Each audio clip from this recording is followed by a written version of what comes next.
So today is a continuation of the series that I've been doing for the last 2 years on spiritual development, and today we're talking about one of my favorite topics.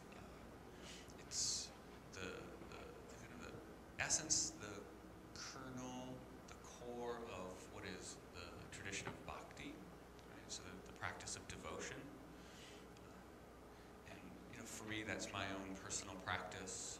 For those who know, my business is called Bhakti. So it's an important thing to me personally, this idea. But also in the traditions, the practice, the path that is the devotional path, different names in different traditions, but all the traditions have a version of it. It's kind of considered the secret tradition. It's the fast track to the divine, is this idea of devotion. So the love of God, and it is the love of God that takes us to God, or brings God to us, assuming there's a relationship there. But it's the strength of our love that quickens that relationship. And that's really the essence of Bhakti, or the devotional path. And what we're going to talk about today, this Ishvara Pranidhana, is the core of that. It's the beginning to move down this path of devotion. Now, one doesn't have to choose the path of devotion as their own spiritual path. Many paths. And in the yoga tradition, again, one of the things I love about the yoga tradition is it kind of presents the science of spiritual development and lets the student choose kind of the religious flavor it's going to have. But they give you the methodology in a very clear, concise way, very well thought through. And then the student enacts it and kind of adorns it with the things that make up a tradition. And so what the yoga science tells us is that even if one isn't going to go down the Bhakti path, that this idea of the Ishvara Pranidhana, or a concept of God, or the divine, or the nature of existence, again, allowing for how you want to hold it, right, is an essential step in the path, even if it isn't kind of your final step. It's an essential step. So we're going to talk about the Ishvara Pranidhana today, and not completely about the devotional practice of the Ishtaguru Bhakti Yoga. But this is the lead into it. This is the how, if one is kind of drawn in that direction. So again, the idea behind this and all of the talks that I've done is this is the building blocks as we build our own kind of internal infrastructure for spirituality. These are the things we need to do. Not different than if we go to school and there are certain things that you learn in kindergarten and in grade 1 and in grade 2. This kind of idea that you're building, working hopefully in harmony with the development, where the child is in their development and their ability to process information and interact with the demands that's being put on them, right? So you don't ask them to do calculus when they're in grade 2, right? It just wouldn't go well. It's not that you're not teaching it well, it's just they don't have the infrastructure for it, right? You're not ready yet. You're out of sync developmentally. Same thing in our spiritual development, right? It just doesn't help. Even if you take an adult and expect them to kind of do the spiritual equivalent of quantum physics without all of the infrastructure being in place to be able to do it, it just won't go well. And so that's what yoga gives us, is that developmental process, taking it each step at a time, learning that step, practicing it, gaining confidence in it, and then going to the next step. So here we are at kind of one of the last steps in the first 2 of the 8 steps of yoga. So the 8 limbs of yoga. This is kind of the final of the second limb of yoga, the Niyamas. that in mind, that's what we're doing in this practice, is we're building infrastructure. It isn't about a belief, and it isn't about just taking on a belief and trying to get right with that belief. It really is more of a science. It's more of a knowledge, and then the experience that comes with that knowledge, and then working with that experience to turn that experience into wisdom. That's what's being asked of, not just simply believe, whether it's me or any teacher or the traditions, to simply believe it without taking it in, trying it, practicing it, having experience, digesting your experience, that's essential. So the demand here, the ask in this particular part of the yogic practice is to form a conception of God, right? And more than just a conception, which can seem kind of dry and abstract, like just an idea. It's more than that, right? To make it personal, to make it meaningful to you, so that you're invested in it. Right? So this is, so it's more than merely a concept, right? But it will say, for now, we'll just use it to build kind of an internal. Even the word image isn't right? Because even that can just seem like an image in your mind. We want more than just an image, but it can be an image. All of our senses become involved. So we want to build this in a way that it's internal, an internal representation of the divine that brings all of our senses to bear, and we make it as rich and deep and palpable as we can. So this is the goal of this particular part of the practice. But the struggle is, right, is if we try to define God, right, and that's a tricky one, but I kind of like what the different mystical traditions have had to say. So whether it's the mystical Christians or the Sufis, or again the Bhakti practitioners, is the sects within the different tradition that have this idea that God is a personal God. Would say something like, I am God, you are God. Right? This idea that God is not an abstraction away from us, some disembodied entity, but indeed there is a living God that we are living in and as. Right? That idea, that kind of, in some ways, again, the Sufis epitomize that, right? that idea of the living God, not separate. So if that's where we want to get to, right? How do we get there? Well, it starts off, we have to have some sense of God and what is God, right? So I like Meister Eckhart's definition of God. He says this, God is Gelassenheim, right? So German for lazy, and not really lazy as in doesn't do anything, but kind of like laid back, he's not uptight, right? God isn't uptight about being God. God is so not uptight about being God that God is constantly giving God's self away as reality, right? As you, as me, as experience, right? As reality. So God is giving God's self away as reality itself. So that idea, to me, like that idea really, it captures it nicely, this that reality is God, experience is God. I am not separate from reality or experience, and therefore I am God. And each one of us can say that and recognize that truth about the other. That works for me, that kind of a definition. The difficult thing for us in our own kind of developmental place is if I say to you something like that, right? Like, God is everything. Okay, so here, I want you to try this. This is a little thought experiment here, right? So I want you to try this. I want you to think of everything. Try and hold everything in your mind all at once.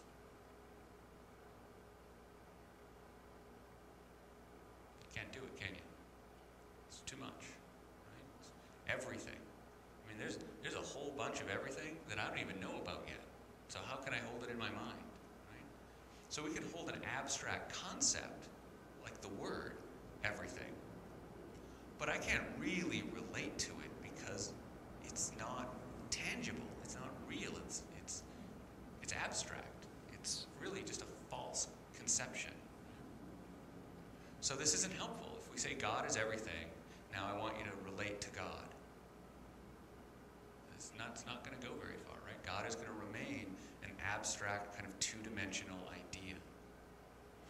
So we need to do something about that.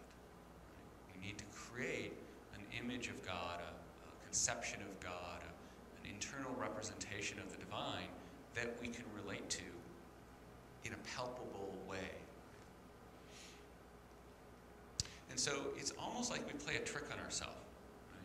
That we kind of know that we're doing this.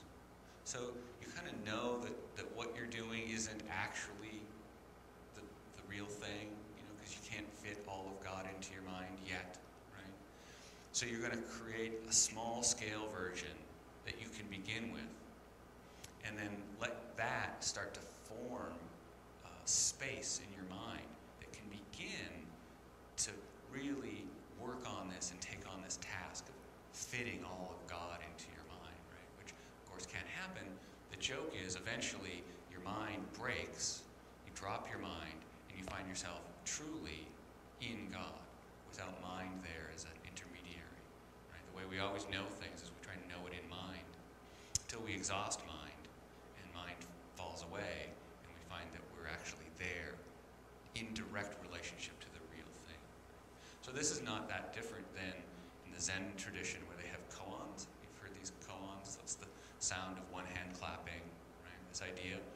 Koans were designed to exhaust the mind. That you would think on a koan and think on a koan until your mind had just, gone in all directions with it and gave up in frustration and exhaustion. And then that was the moment of satori, right? When you went beyond the mind because the mind couldn't contend anymore. This is similar, right? This is a similar thing, only not through a koan, but through what yoga would say is a more constructive process. What you're building we're actually going to use later, but it has this other benefit too. So then one needs to begin to build that conception of God. Right? So I was thinking of, what are some other ways that we can think about this in the world? And one that came to me is, if you decided one day that you wanted to get healthy, you were going to start working out, so you joined a gym, right? And would it make sense to go to the gym and try and lift all of the weights at once? That just wouldn't make sense, right? You probably wouldn't even think of that, but if you did think of it, you'd probably realize pretty quick into it, you couldn't do it, right? And it wouldn't even make sense if you couldn't lift all of the weights all at once, to go to the gym and decide in one day you were going to lift all of the weights one after another, but all in one day, if that was good enough. I can't do it all simultaneously, I'll do it all in one day. Like even that, right? You might be able to do it, but you wouldn't feel very good the next day, and you probably wouldn't go back to the gym. So how would that serve you? Right? It just doesn't make sense.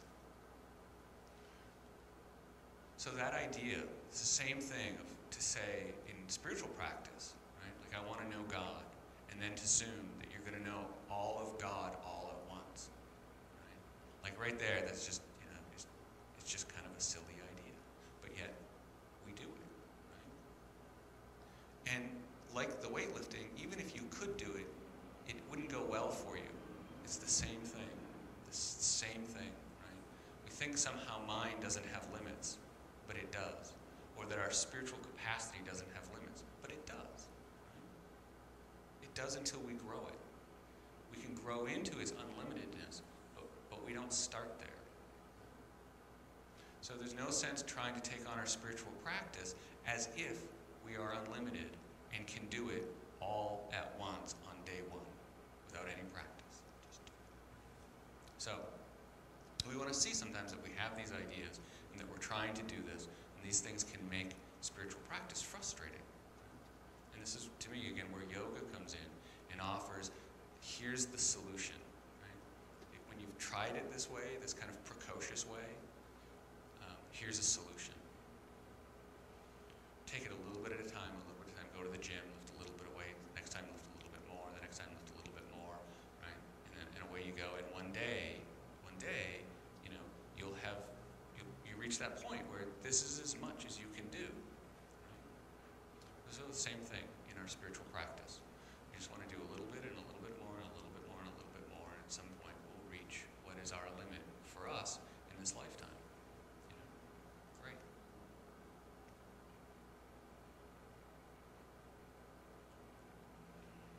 So with the actual practice, what we have to do then, if we're not going to try and know, the divine directly, all at once, completely, if we're going to kind of give up that ideal and set a goal that's more attainable, then we have to have a starting place. Like what will my idea of the divine be? How will I begin this process? And it can be, and if you get in and start to read the yoga, the dharma, the teachings, you'll find out that it is actually incredibly complex. Like they've had a lot to say over the 2,500 years that they've been formulating this. There's a lot of people that have said a lot of things about it, and it's really technical. But again, we don't need to get into all of that. Like you don't have to read all of the books on nutrition before you eat. Right? This is not necessary. Get a good enough idea that works for you and go with that. It'll serve you well until you realize that you need more. So we start to formulate, some concepts, some ideas, some attributes of the divine. So maybe we can just, as a group, just name some attributes that we think or feel or believe that God, the divine, true nature, has. What do we think? Just go ahead. Love, compassion, beauty, forgiveness. Yeah. Any others? Acceptance. Yeah. So these are all good, right? And so in a certain way, we could say it doesn't matter which of these you choose or how many of them. But again, like going to the gym, don't try and do too many, because you're just setting yourself up for failure. It's not like, like the Sufis have the 99 names of God. Like, don't go and get the list of the 99 names of God, which are love, compassion, charity, right? And then try and memorize them all, and then like hold them in relationship all at once. It's too much weight, right? You're not going to do it. Can you hold an internal sense of, maybe an image, and maybe it's an image that is, kind of anthropomorphic, like a human-esque kind of body, or maybe it's just a light, maybe it's a cloud, a donut. I don't know. Like what works for you? I believe in the attractiveness principle, right? What's attractive to you? What do you resonate with? Use that. Rather than making it hard, do things that make it easy. So what resonates for you? Right? So let that be kind of the image that forms. So you're using the image center of your brain. And these qualities that we mentioned, love and compassion and acceptance. So maybe you bring together a couple of those. And again, ones that resonate for you, that have meaning for you, because this is going to help. That attractiveness quality to you is going to help you hold them in awareness. Then if you don't really have a relationship to it, and you have to keep putting it in there, and then it slips off, and you keep putting it in there, you're just distracted. Right? So go with the things that have meaning to you and have a resonance, a charge, a value, significance. So you have the image, you have these qualities, you have maybe like a felt sense, so a tactile kind of felt sense, maybe a smell, maybe a sound. Then the heart quality, the feeling relationship. And they say that like the most potent is longing. So there's Rumi, the great Sufi poet, wrote extensively about the power of longing, longing for God. That this is, the traditions tell us, this is the most potent quality we can have, is this deep ache in our heart that we love God so much that we can't bear the separation. And that, so you can intentionally try and cultivate that. But part of the secret of this is, as you build this internal image and this internal representation of the divine, and you put energy into it, right, and you are in relationship to this internal God in the form of meditation, to sit daily and hold this image in consciousness, you'll find that impulse, that heart impulse, just starts to happen. You fall in love. And then it's that falling in love and what we do when we fall in love. Like if you think about, maybe the first time, maybe the last time, that you fell in love and what you were willing to do, like all the things that were important that ceased to be important about your lover, and the kind of classic image, right, is the idea of the couple, the lovers that have been separated. One has gone off journey and is returning home. So the one at home is anticipating the return of their lover, and how they create the space, clean the house, get the bedroom all set, candles, chocolate, lighting just right, music, everything, right? So this thing that you do, right, is you're preparing for the return of your lover, that this idea comes up. We begin to do this just naturally. We already have it in us. We begin to optimize our internal space, our who we are for the return of our lover, God. Right? And that becomes the things like also, we start eating better, and we start doing our meditation, and we're our tendency to have to think better thoughts. Cleanse and purify our mind. Right? These ideas, these things just start happening. The how-to and the what-to is already in us because we've dramatized it in a relationship with somebody that we've been in love with, right? Or that matters to us. Right? My mom is coming to visit. You know what that's going to do? All of a sudden, the house is going to get cleaned top to bottom. Like the top of the fan blades that never get any attention, I'll be up there scrubbing those,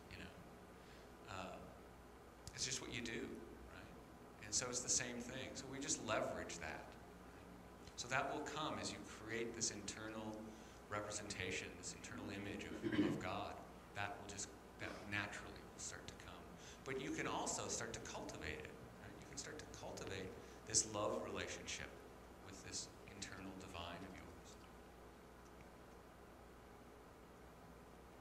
So this reminds me of a comment that the Dalai Lama made when asked about religion, and which religion is right, and how many religions does the world need, and he said, there should be 6 billion religions, one for every person, right? And that's the idea, right? They get it, that it isn't about all of us believing one religion in one God. Right? It's all of us finding our own personal relationship with God. And if we do that, there's this implicit trust for those who have followed this path. There's this implicit trust that if we do that, the outcome will be good. Without even really kind of naming what it is or what it'll look like or how it will go, there's this implicit trust that it will be good. It will be good for us if we do this. So that's in a way what we're doing. That's what this Ishvara Pranidhana kind of does. It invites each of us to cultivate a relationship with our own personal God. And that might make us think that, oh my goodness, we're going to go in 6 billion directions and there'll be 6 billion wars over, oh my God is right. But what the practice tells us, what we see in the people who do it, is the opposite is true. They don't become more contentious, they become less. They don't become more self-centered and more righteous, they become less. As the practice begins to cultivate in you and bring out in you these spiritual qualities that the traditions talk about. You don't try as an ego to act like those. You don't try and act compassionate or try and act with acceptance. You become compassion. You become understanding. You become love. Right? Completely different than the person who tries to do it. Is the person who becomes it. And this is the promise of the practice. If we do this, if we follow these steps, this is what will happen.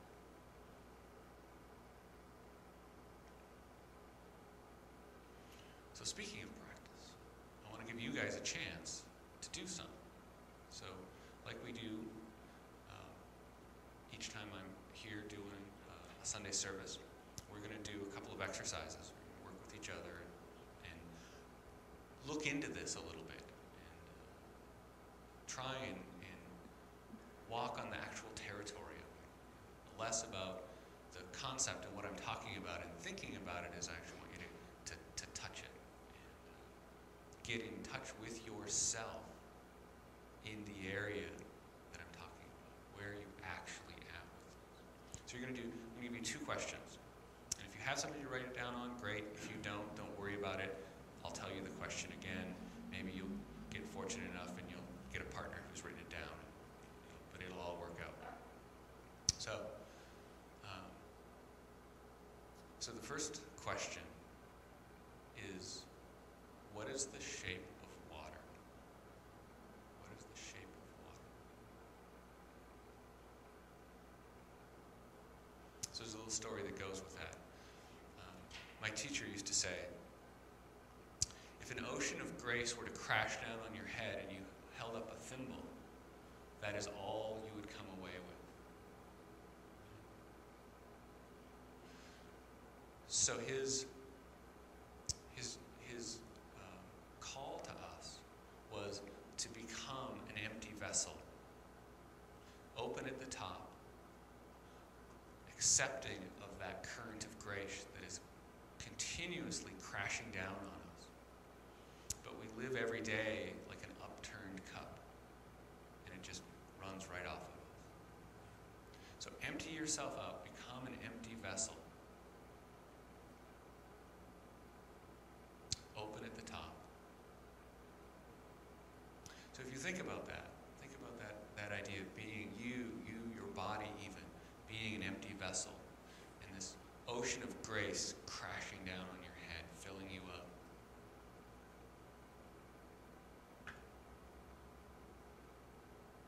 What is the shape of water? So this is a koan. What is the shape of water? I want you to ask and answer the question, somewhat literally. Let your literal mind be there. But at the same time, be thinking about this in the sense of how we're talking about it. Right? Is if you're God, if you're full of God, what is the shape of God?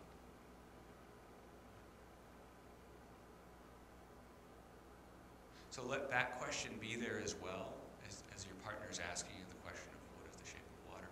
And then always with these questions, just answer with what comes up. Don't be looking for the smart answer, the right answer, the crafty answer, the tricky answer. This must be a trick question. I have to get into it and figure it out. Right? Just answer with what comes up, which may have nothing to do with the question, and it might be, this is a stupid question, and I don't want to answer it anymore. This is the 50th time you've asked me, and my answer is the same. That's what's coming up? Great, that's your answer.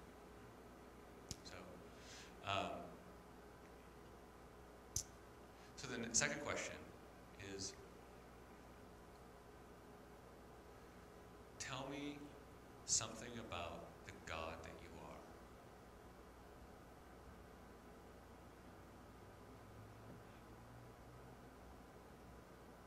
Tell me something about the God that you are. So here, we're kind of looking for the qualities like we talked about, but there may be more, more qualities to God than the ones we named: the love, compassion, acceptance.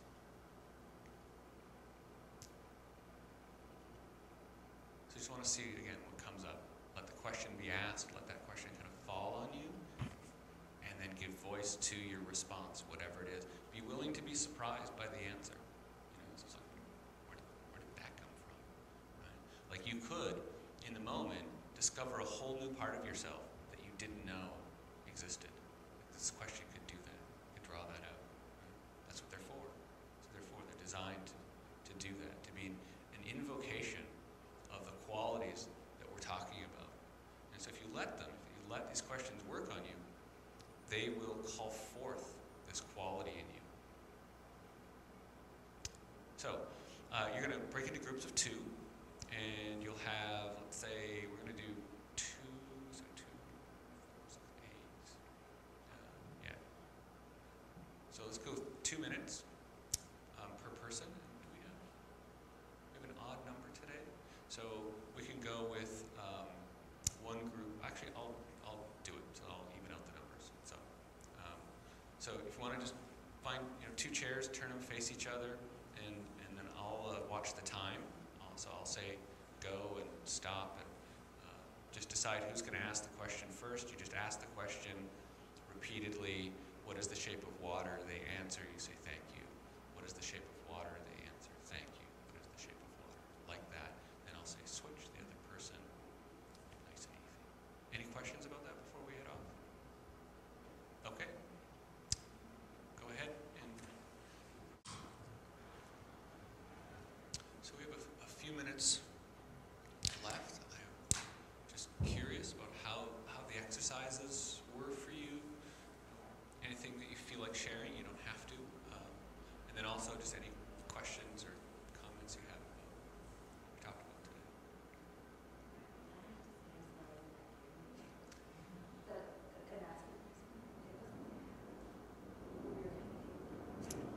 Do you suspect that God giggles? It's probably not a problem. Yeah.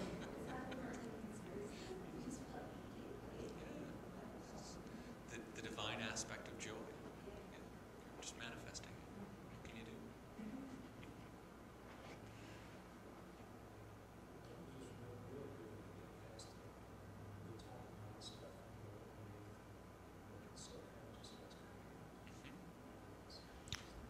And was there anything in particular that I don't know, like surprised you, or caught you were like, oh really?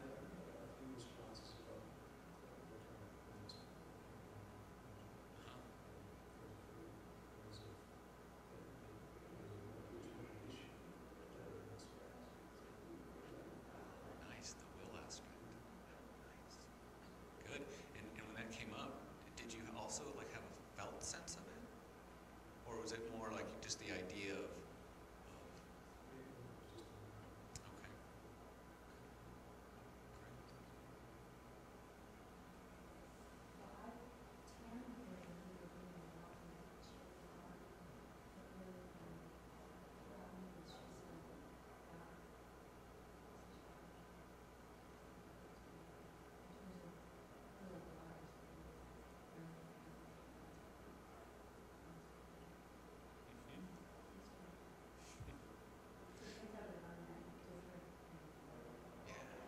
Yeah, nice. So the 2 things were kind of coming together.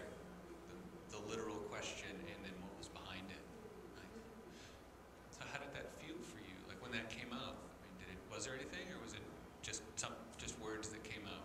Was there? When I imaged God, as I said earlier, I was imaging sunshine, but water. Sure. Except then I started thinking about being parts of the world where there isn't enough water. So I sort of replayed that. Darn mind. Getting all literal. Yes. Well, I think we could ask the same question. What is the shape of light? And go in a similar place with it. Yeah.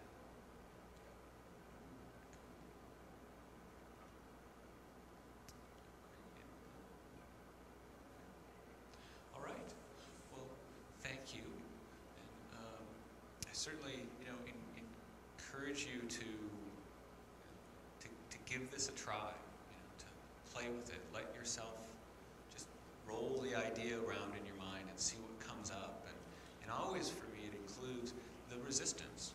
It's just as important to feel the resistance to this, because all of us likely have some form of Western religious indoctrination that is going to be like somewhere in the background, be like, oh, wait a minute.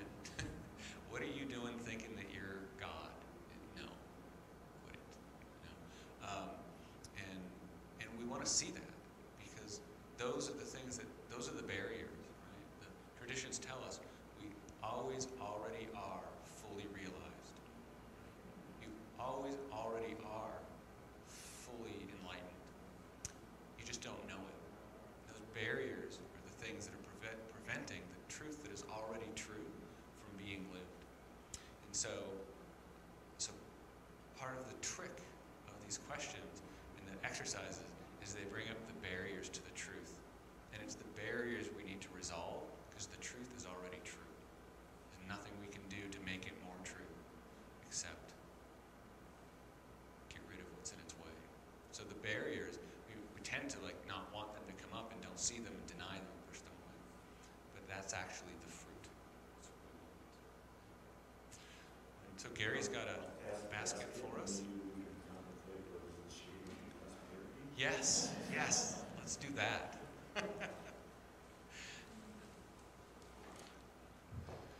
So thank you again for coming.